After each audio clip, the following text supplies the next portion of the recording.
All right, so the first thing we're going to do is look at chapter 10, the chapter 10 quiz in your book.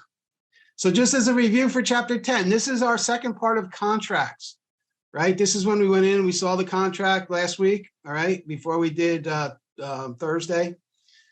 So the number one here, to sell his property, the seller has entered into a contract. While the sale is pending, the listing agent receives another offer to purchase the property from a different firm. Which of the following statements is true? And the only one that's true is that B, the listing agent must present this offer to the seller, okay? You have to present all offers, even if we're under contract. Now, you can take this offer maybe as a backup offer if you think it's a good one, and that's okay. You got multiple backups. You got backup 1, backup 2, backup 3, whatever it takes, right? But you do have to present all offers. There's no codicil that says you can yes or no. You must. Question number 2. Which of the following statements is true of a conventional option to purchase contract? All right, and the answer is B. It must be exercised within a specified time period by the optionee. When you put up that money up front, so it's the same thing as due diligence money. Due diligence, option fees, whenever you put up that money up front, what you're buying is time and a limited amount of it. So you have a hard date to act or not act, okay? So if I'm an optionee and I bought 6 months, that's one thing. I have to act in 6 months. If I got due diligence, I might only have a few days. I may only have 20 days or so, 15 days, whatever that is. But I have to get everything done in that time. And then I have to decide, am I going to buy it or am I not going to buy it? Okay, but it has to be within that time frame. All right, number 3. At 1:30 p.m., a broker faxed an offer to purchase to her client, her seller client. At 2 p.m., after considering the offer, the seller called and informed his agent that he wanted to increase the earnest money deposit by $1,000. To make the seller's requested change for additional earnest money, the seller's agent needed only 1 to change the term of the offer, initial and date on behalf of the seller. No, you can never bind your seller. It must be the seller or the buyer. You cannot bind your client. And 2, prepare a new offer and with the seller's permission, sign on behalf of the seller. Even with permission, you may not sign for your buyer or your seller. They must do it. All right. So it's neither 1 nor 2. You are not allowed to do that. Please don't get caught doing that. All right. You are not. And even if your seller says, please don't bring me anything other than a satisfactory offer, rule number 1 is you have to present all offers. If you get caught not doing that, you'll be in a world of hurt. Number 4, a buyer's offer is made on the condition that the buyer's inspection indicates that all working systems of the structure are up to current code. This condition is called a contingency, right? It's based on something happening. So if the contract is based on something being completed, it's a contingency. Number 5. The buyer's offer is made on the condition that the buyer is able to obtain an 80% institutional loan at a specified interest rate by a specified date. If the buyer notifies the seller in writing of the inability to obtain such a loan, the buyer will D, not have to purchase the home and will be entitled to a full refund of the earnest money deposit, okay? As long as he's still in that due diligence period. Now, he's going to lose his due diligence money. You don't get that back if you walk away. The only time you get your due diligence money back is if you go to closing. If you go to closing, you get your due diligence money back and you get your earnest money back. But if he's inside the due diligence and he says he can't get the financing, he can walk away and get his earnest money back, all right? Number 6, an offer to purchase is submitted on the listing while the property owner is out of town on business. The offer is electronically submitted to the owner, and the owner signs and returns the offer with no changes in terms. If the signed offer is then electronically submitted to the listing agent, who calls the buyer's agents with this information, which of the following statements is true? And the answer is A, seller is under contract to sell his property. since electronic signatures are binding, okay? Not only are they binding, when he communicated it back electronically to the other agent, that's it. That's delivered and we have a contract, right? We've communicated it back. Number 7, which of the following statements is or are true when an offer to purchase has been signed by the buyer and then given to the seller's broker with an earnest money deposit check for the seller to consider? Number 1, the earnest money check must be deposited immediately into the listing firm's trust account. No, not immediately. You have what? 3 days, right? If it's a check, it's 3 days from acceptance of the contract. Okay, if it's cash, it's 3 days from getting the money. And number 2, if the buyer withdraws the offer before it's accepted by the seller, the earnest money will be forfeited. No, if the buyer withdraws the offer before it's accepted, we're going to give his check back, right? So we can hold a check for 3 days after ratification of the contract. We got to get it. After that, we have to get it in the bank. But if it falls through, we can give him the check back. So the answer is D here, neither 1 nor 2. Number 8, an offer to purchase real estate can be terminated by all of the following reasons, except it can be, let's do the rejected parts. Let's do the important parts. It can be terminated by failure to accept the offer within the prescribed period. Yes, A. C, accepted by acceptance of the offer by the offeree after making one change in the terms. That's true. Or D, death of the offerer or offeree. Right? Either one, all of those terminate those reasons. Okay, because C on the if he makes a change, then we have a counteroffer. However, B, revocation by the offerer communicated to the offeree after acceptance, okay, is not a reason, all right, to terminate. Okay, revocation by the offerer. Number 9, which of the following statements is true of the due diligence fee in the 2T offer to purchase and contract? All right. And the answer is A, the due diligence fee is applied to the purchase price at closing. Remember, we said we get a credit for it. If we're the buyer, we paid it up front, but if we go to closing, we get our money back, right? So that is the due diligence fee. Number 10, when a buyer and seller have entered into an installment land contract, remember what an installment land contract is? This is what? Seller financing, right? The seller retains an interest called legal title. That's true. They have legal title. They're holding the deed until it's paid off. Number 2, the buyer acquires an immediate interest in the property known as equitable title. That's true also. What's happening to that house as time goes on and they're paying off on the base that on the money that they borrowed? Well, the house value hopefully is going up.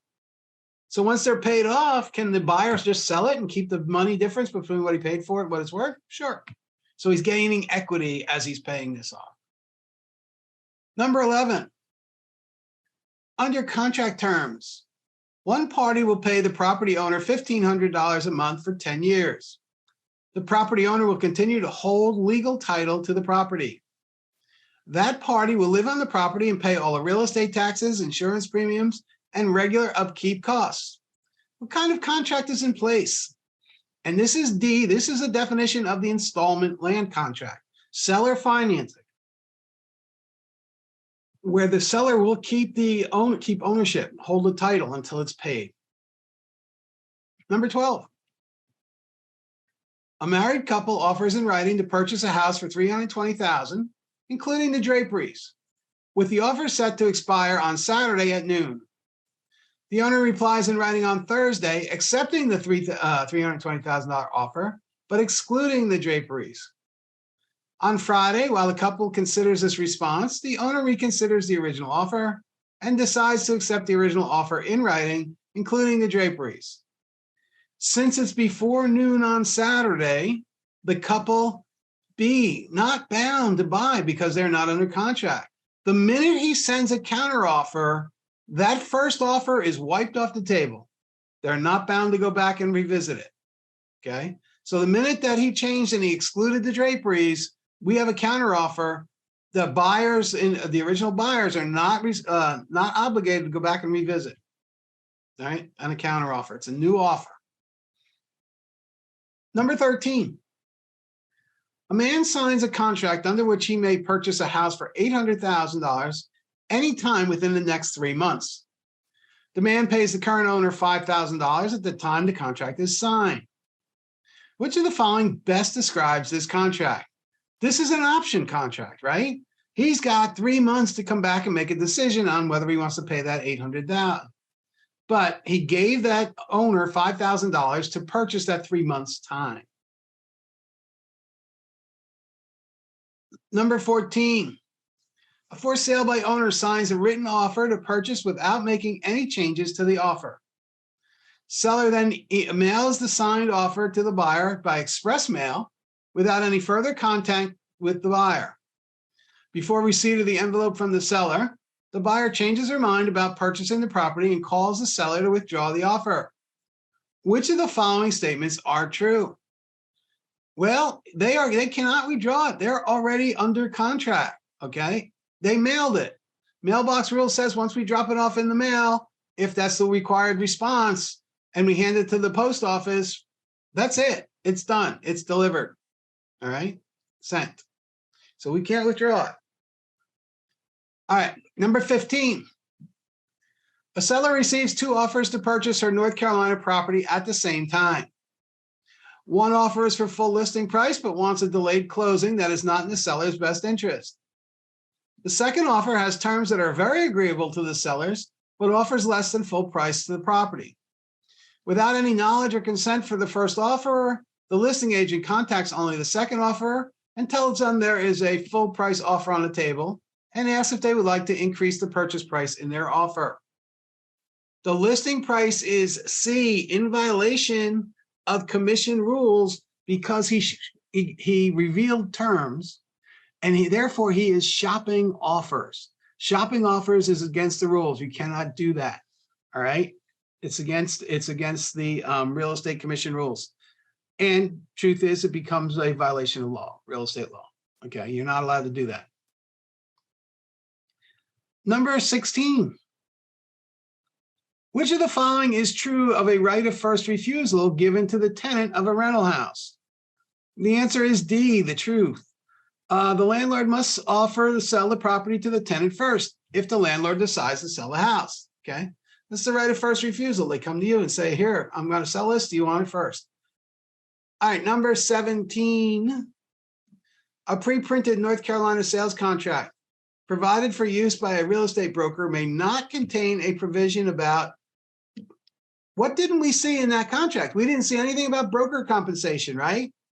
We're not going to be in the contract. We're going to be in the listing agreement and in the buyer's agency agreement, not in the contract for sale between the two parties, all right? Nor is it going to have a broker hold harmless clause, right?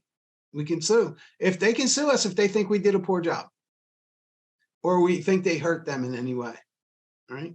So they can, there's no such thing as a hold harmless. All right, number 18, the effective date of a sales contract is defined as the date that D, notification of acceptance, is given to the other party. So even if I'm the seller and I sign it today, we don't have an effective contract until we tell the buyer that we've accepted. Could be tomorrow. Number 19, per the contract, if the seller commits a material breach and the buyer elects to terminate the contract, the buyer is entitled to A, a refund of the paid earnest money, due diligence fee, and all reasonable costs of the buyer's due diligence, which could include appraisals, inspections, any other monies that are laid out, right? All of that. They can sue for all of those things. Number 20, during the buyer's due diligence period, the buyer is entitled to renegotiate any term in the contract. Now, keep in mind that when you're in due diligence, you're allowed to quit the contract for any reason or no reason at all. So if something is up there and I find that the house isn't worth what I'm saying I'm going to pay for it, there's a lot of things that need to be fixed or all those other things. Well, in that particular case, can I go back during that due diligence period and ask for less money? Tell them I'm going to pay for less, I'm going to pay less for it. If he says no, what's my options? I don't have to buy it, right? I'm still in that due diligence period. So the seller has to be on their toes also. So they have to negotiate a fair price. Number 21. If a buyer wishes to make an offer on a property that is already under contract, the buyer should ask his broker to add which addendum, okay? And this would be a backup contract addendum. That's what we were talking about. Take the other one. Due diligence addendums fall apart all the time. It happens, right? It's part of the game. Number 22, a contract offered for use by a real estate broker, 1, must not include a disclaimer of liability on the part of the broker. We just talked about that. No, it can't have that. And 2, can include any agent compensation as being split with the buyer in the contract. Not allowed. No compensation in the contract. So 1 only. Number 23. The sales contract says the buyer will purchase only if the attorney approves the sale by the following Saturday. The attorney's approval is, again, a contingency. Something has to happen before we carry on. All right, this is a contingency. And last 2 in this chapter, number 24. If a broker receives multiple offers on a listing, the broker must present them all at once in any order as soon as possible. All right, but the answer is D, present them all at once. But again, not necessarily in the order received, in any order and as soon as possible. All right, so if you get that. And the last one, 25, shopping offers. All right, A is a practice in which the home seller's real estate agent discloses prices and terms of an offer to competing buyers in an effort to get higher bids. That's true. And B is prohibited in North Carolina. That's also true. So the answer to this is C, both of these. Both of these. All right. Apologize for the highlighting, but my book went squirrely on me for a little bit. So we are going to have to deal with that just a little. All right, for the first few questions. So North Carolina, like I said, my highlighter won't go away and it went crazy. So we're going to get the answers right here. So North Carolina is characterized as a title theory state. The answer here is B, title theory. So that means that the bank is going to give your title to a trustee who's waiting for you to make payments, and then they'll give it to you. But if you don't make payments, that trustee has the power of sale clause, which means he can sell it right away. All right. Which of the following statements is true of a prepayment penalty in a mortgage instrument? Okay. And the answer is A, it usually penalizes early payment of the mortgage loan. So we have a prepayment penalty. That means if you pay it early, it's going to cost you some more money. Now, there are 3 times that, and we mentioned it, but we didn't really talk about it. There are 3 times where they cannot charge a prepayment penalty. A VA loan cannot charge a prepayment penalty. An FHA loan cannot charge a prepayment penalty. And any primary residence loans for under $150,000 may not charge a prepayment penalty. Okay, those 3 times they may not charge them. Anything else would be up to the bank. Okay. Anything else will be up to the bank. Question number 3, a deed of trust, B, uses real estate as security as repayment of the debt, okay? Uses real estate as security of debt. So that is B. That, it would be up to the bank whether they want to do that. Tyler said, can it also be written in the contract? Between the buyer and the seller, they don't have anything to do with the mortgage money. This is between the bank and the borrower, but FHA won't give you a loan if you have to pay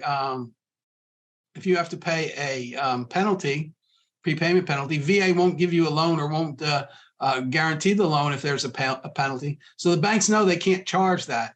And then the law says, the real estate commission and the license law says that if it's below $150, so it's pretty cut and dry. So there's no way to negotiate that in the contract. Now, if you're borrowing $250,000, you might want to talk to the bank and say, hey, look, I don't want any prepayment penalties. And then they can figure that out. They can agree or disagree. So there's a lot of downward pressure on it. So they have competition also. So you might be able to. So number 4, the person who obtains a real estate loan by signing a deed of trust is called the grantor. The grantor, we're giving it away. All right. That's the grantor. Number 5, all of the following components are common in an adjustable rate mortgage, except, right? And number 5 is C, an escrow cap. There's no such thing as the escrow cap. But what they have is a payment cap, which means you're going to pay, you can go up and down, all right? A life of the loan cap, how much you can go up over the life of the loan. And after that anniversary, depending on how long they've given you, how much that can go up, all right? But an escrow cap, there's no such thing as an escrow cap in a adjustable rate mortgage. Number 6, laws that limit the amount of interest that can be charged to the borrower are called usury laws. Usury laws, all right? Loan sharking is prohibited. However, the rules say that if the lender and the borrower agree and they sign that says that they agree, they can charge anything. They can charge anything, whatever the two parties agree to. Number 7, before the foreclosure sale, the borrower who has defaulted on the loan seeks to pay off the debt plus any accrued interest and costs under the right of redemption. I want my property back. I have the right of redemption until they sell the property. So I can go and I can pay the interest due and any costs, right? And the debt and get my house back. Even after the gavel falls, I still have that 10-day knockout bid period that the new buyer is going to have. So as long as that's going on, right, I'm still in the game. But once that ends, I'm out, all right? Number 8, the clause in a promissory note that gives the lender the right to demand that all future installment payments become due on default is the acceleration clause. This is the clause that says if you miss a payment, we can call for all the money you owe us plus interest on the loan. If not, we're going to sell your house out from under you. That is your acceleration clause. Now, here it also says an alienation clause. That's also called a due on sale clause, and we'll see that, I'm sure, in another question. That means when you sell the house or you separate yourself from that house, the money's due. All right, money is due. Which is why we don't have a lot of loan assumptions anymore, because we have these alienation clauses. Number 9, which of the following statements is or are true about a deed of trust? Number 1, a foreclosure is conducted through the power of sale clause. That's what they have. They have a deed of trust. The trustee has this deed of trust, which has a power of sale clause in there. If you don't pay, they can sell it. But it has to go through an auction. All they got to do is go and have an auction. It's gone. And number 2, it pledges the property as collateral for securing the loan. Both are true. Both are true. Number 10, pledging property for a loan without giving up possession is best described as hypothecation. We're going to live here and we're going to use the house as collateral. We're going to make payments. If we don't make payments, you can take the house away. Right? That's hypothecation. I'm going to buy a car and I'm going to drive the car, but if I don't make payments on the car, what can you do? You can repossess the car. Right? I'm still going to use it, much like the house, but if I don't pay for it, you can come get it. That is hypothecation. Number 11, discount points are computed as a percentage of the amount borrowed. Remember that, okay? As we're going through discount points and loan origination fees and things that are, remember that those are on the amount borrowed, not on the purchase price, okay? A lot of times we're tempted to use the purchase price to figure out our 1%. No, they want to know it's based on the amount borrowed. Number 12, the clause in the deed of trust that allows the lender to call in the loan when the property is transferred is called the alienation clause. This is what we were talking about just a minute or two ago. All right, property's transferred, pay the bill. Number 13, proceeds from a foreclosure sale first pay. All right, number 1, letter D, the cost of the foreclosure sale. Remember what I said, even though we're going to pay the real estate property taxes first, technically we're going to pay the master of equity. All right, but in your real estate questions going forward, the truth is that you'll probably won't see a choice that says the cost of the foreclosure sale or the master of equity. It's probably going to be the real estate taxes. That'll be first. But anytime you got the cost of the foreclosure sale, that's paid first. Master of equity gets paid, right? Number 14, in a deed in lieu of the foreclosure situation, the lender takes the lender takes the real estate subject to all junior liens. In some cases, we didn't talk much about deed in lieu, so let's talk about it now. And I can tell you the true story of what happened to my son.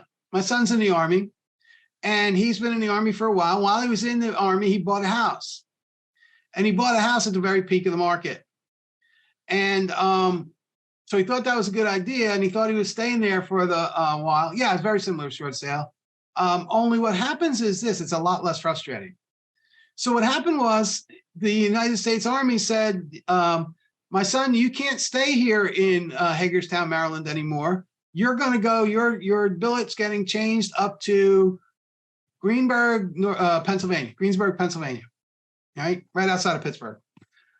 And he had no choice, but he had to go, right? That's the Army. You can't tell the Army, look, I'll go after I sell my house, right? That's not going to happen. So he had to go, but now he's got his house and he couldn't sell it. So he called me up, and I was selling real estate at the time down here. And he said to me, Dad, I don't know what to do. So I said, well, what have you done? He says, I've been up for sale. We can't get a buyer or anything else. I said, have you called the bank? He said, no, not yet. I said, have you asked for something that's called a deed in lieu of foreclosure? Because he didn't want to foreclose. He didn't want to, have a foreclosure on his record. I said, well, what is that? Or he said that. And I said, well, here's what you do. You call the bank and you tell them what the Army has asked you to do. You got to move, right? You got to go to Pittsburgh. You're going to leave Hagerstown and go to Pittsburgh. You can't own both properties. Just won't be able to afford to pay it. So he calls the bank. And I'm sure that that's not the first time that's ever happened to a bank and it was Wells Fargo. So for all the pain and suffering that big banks tend to make you do, Wells Fargo was pretty good about this.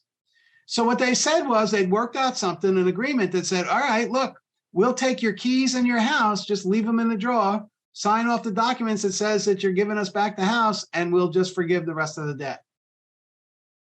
So that's a deed in lieu of foreclosure. Now, I got to tell you that his credit took a hit for a few years, but that would have been a foreclosure. That would have been on a short sale. They're going to take a credit anyway. But he learned that if he's in the Army and he's a career guy, he's going to rent. And when he moves around, he's just going to pay rent. And then when he finally settles down, he'll buy a house. Now, it's been plenty of time. His credit's been all cleared up, but they were pretty good about it. So a deed in lieu of foreclosure means that they're just going to take your keys and your money, and you don't even have to find a buyer. Just leave it and they'll take care of it. So that's really what happened. Sometimes that works. Your bank doesn't want your house really, but in a circumstance where you can't get out of it or you can't avoid it. Number 15, a deficiency judgment on a promissory note may be granted to a lender whose note was not fully satisfied by the foreclosure sale. If you owe me $200,000 and I can only get $150 for selling your house, you still owe me $50,000. I'm going to give you a deficiency judgment, and we're going to have to make a payment schedule. Number 16, which of the following statements is or are true if a buyer purchases property subject to the seller's loan and then defaults on the loan? Subject to, not a loan assumption, subject to. All right, so 1, the buyer is personally liable for the underlying debt. Only if it was a loan assumption. This is not a loan assumption. It is number 2, the seller remains personally liable for the underlying debt. So if we take a loan subject to the seller's loan, we're just going to keep making payments, but the seller is going to be responsible if I go bad. That's what this is all about. If I took a loan assumption, then I would be the person responsible, not the seller. Number 17, a term loan requires that the borrower pay only the interest during the loan term. This is an interest loan only loan. So if you get a term loan, right, that is an interest only loan. A lot of owns like second homes or home equity lines of credit. they'll give you a 10-year withdrawal period where you only pay the interest on that loan, and then they convert it into an amortized loan for 20 years at the end of that, and you'll pay it back. So in that particular case, for the first 10 years, you're only paying interest only, which could be a term loan. Number 18, a mortgage loan that calls for a substantially larger than normal payment at the end of the loan term is a balloon payment loan, right? We're going to amortize that loan for maybe 10 years, could be 5 years. And then whatever is left at the end of that 10-year period has to be paid in full or refinanced. That's a balloon payment, okay? That's a balloon payment. Number 19, interest charges by the lender on a fixed rate conventional level payment loan are almost always simple interest. That's B. Remember I showed you how the interest is, right? Month after month after month after month. That's simple interest. Number 20, a deficiency judgment is B, a court decision for the balance owed on a debt after the security has been sold to apply towards the debt, all right? That means that the court's going to say you got to keep paying. You don't have a house anymore, but you still owe on it, all right? So that's the balance owed. 21, which of the following mortgages features increasing payments with the increases applied directly to the principal? This is called a growing equity loan, a growing equity loan. Number 21, which of the following mortgages features increasing payments with the increases applied directly to the principal? All right, growing equity, growing equity. All right, that was the same question. I just read it twice. Sorry about that. Number 22, a promissory note must be signed by the borrower. The lender doesn't sign it. The grantor signs it, the note. So it is one only. Number 23, a deed of trust is a three-party instrument. You have the buyer, you have the bank, and you have the trustee who's holding the deed of trust. 3 parties. All right. Number 24, a buyer has purchased a home under an agreement that made the buyer personally obligated to continue making payments under the seller's existing mortgage. If the buyer defaults and the court sale does not satisfy the debt, the buyer will be liable for making up the deficiency. The buyer has B, assumed the seller's mortgage. If you have an assumption, you're the buyer, you've assumed all the risk and responsibility that's with that. You didn't take it subject to. If you took it subject to, the seller would have that. All right, what I was waiting for. Exciting stuff now. Number 25, a charge to the borrower of 3 discount points on a $120,000 loan is what? Now, I can tell you what the answer is. We have to just try to figure it out, right? So I need 3 discount points on a $120,000 loan. So I have $120,000. How much is a discount point? 1%, right? 1%. So I'm going to multiply this. I need 3 discount points. So I'm going to multiply this by 3%. And that's going to come to my $3,600. Okay? That's going to be my discount points. Number 26. If a borrower pays $2,700 for points on a $90,000 loan, how many points is the lender charging for his loan? All right, so if I use my T for this, all right, you could. If my points are 2,700 and I have a $90,000 loan, if I divide this, that looks pretty good, right? 2,700 divided by 90,000 should be what? 0.03, right? Should be. Because if I take 90,000 and I multiply it by 3%, it's going to be 2,700. So all I'm doing here is dividing the top by the bottom, and I'm coming up with that number. And that's what it's given us. It's given us the partial and it's given us the whole. Everybody see that? Number 27. A couple's in the process of buying a new home with a $148,400 mortgage loan. The lender is charging a 1% loan origination fee and is lending the money with 2 discount points. The buyer must also pay the attorney $400 to handle the closing. How much money will the lender be paid in fees? Well, honestly, we don't need the $400 to handle. So we have one point here for a loan origination fee, and we have 2 here. So that's 3. So we have 148,400 times 3 points, or what? 3%. How much is that? 3% times 148,400. Exactly right.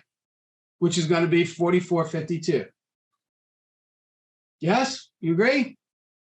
Pretty straightforward, not too difficult. Okay. Based on the following scenario, we're going to answer questions 28 through 30. And we're going to see another one like this in our math packet, so because this is a good problem. A house is being bought for a purchase price of $180,000 with a loan of $153,000. The term of the loan is 30 years at a 7% rate of interest. It will take a loan factor of $6.65 to amortize the loan. Does everybody remember what a loan factor is? The loan factor is the amount per month if I borrowed $1,000 over that time limit, right? So at 30 years and 7% rate, my loan factor is going to be $6.65. So if I borrowed $1,000, my principal and interest payment is going to be $6.65 for 360 payments, 30 years. But I'm borrowing obviously $153,000, so I got to make some adjustments to that number. It's going to be bigger. I'm going to multiply that $153,000. Well, I'm going to take off 1,000 of it and figure out how many thousands I have. 153. All right. The annual real property taxes are estimated to be $996. The annual premium for the homeowner's policy is estimated at $480. What is the monthly principal, interest, taxes, and insurance? What is the monthly principal, interest, taxes, and insurance? All right.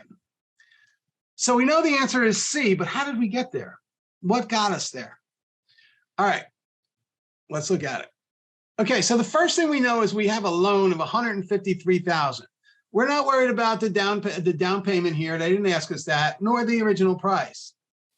But I have $153,000 here. So the first thing I'm going to do is figure out principal and interest, and I have a loan amortization. So how many 1,000s have I borrowed? 153, right? Right? So I have 153 times $6.65. Okay. So that's going to come to 10.17 and 45 cents. That's what I think what it comes to, 45 cents. So that's going to be principal and interest. Okay. Now, I also know that my taxes are here, and this is annual taxes. So I have to take this $996 and divide it by 12 because I want a monthly's taxes. Okay, so that means $83 in taxes. So I have to add $83 in taxes. And then my insurance again is annual. So it's $480. So I need that $480 divided by 12. And that's going to be what? $40 a month, right? And I have to add that. So for now, we have a $10.17.45 in principal interest, $83 in taxes, $40 in interest. So our monthly payment is going to be $1140.45, right? Isn't that what we said? $1140.45, right? Okay. Keeping that same thing, number 29 says, what will be the total amount of interest paid over the life of the loan if the payments were made for the full 30-year term? All right. We know what our principal and interest is going to be per month. All right. So it's going to be $10.17.45. I have a 30-year loan. That's 360 payments. If that's the case and I make those 360 payments, I'm going to pay $366,282 in principal and interest. but I only borrowed $153,000. So how much interest am I going to pay? $213,282 if I take this to term. Pretty good chunk of money, right? Indeed. All right, now the question is, the last question, number 30. What's going to be the principal amount owed after the first monthly payment has been made? Okay, so let me do some erasing here. So we know that $1017.45 is going to be our payment. We got that part, right? We also know that we borrowed this at 7%. Isn't that what our question said? We borrowed $153,000 at 7%. So we got to figure out what the annual $153,000 times 7%. How much are we going to pay for the year? All right. So we're going to pay $10,710. That's what that's going to come to. We need the first month. We're going to divide it by 12. So that means the first month's interest is going to be $892.50. Well, if this is principal and interest, and I subtract that $892.50, which is my interest, the rest is going to go to principal, right? So that means $124.95 is going to be my principal payment for the first month. $153,000 minus $124.95, all right, is going to leave us with $152,875.05. So that's how much we owe after the first payment. We still owe that. All right. And that's how you figure it out. That's how you figure it out. If you didn't get that, don't worry about it. And I gave you the answer. We got a couple of problems coming up where I'm not going to give you the answer. You're going to figure it out. Okay. All right. If you like this video, feel free to share it with a friend. For more real estate education content, please subscribe to the channel. From all of us at Seacoast Real Estate Academy, thank you for watching.